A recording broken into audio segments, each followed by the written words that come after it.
हाँ जी, क्या हाल चाल, कैसे आप लोग? सब ठीक? तो दोस्तों, आपने कभी ना कभी फ्री फायर या पबजी तो खेला ही होगा और वहाँ पर आपने स्मोक बॉम्ब भी देखा होगा। तो आज हम दोस्तों इस माचिस की सहायता से बहुत ही ईजी तरीके से वही स्मोक बॉम्ब बनाने वाले हैं। तो बने रहे हमारे साथ वीडियो के अंत तक।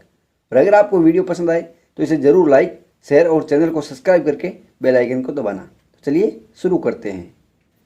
तो चलिए अब बना लेते हैं हम स्मोक बॉम्ब।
तो दोस्तों, आपको इस तरह से इसको अच्छी तरह से पैक कर लेना है, जैसे मैंने इसको किया है। आप दोस्तों इस टेप की जगह ग्लू का भी इस्तेमाल कर सकते हो। तो चलिए अब हम हमारे इस बॉम्ब को ट्राई करते हैं।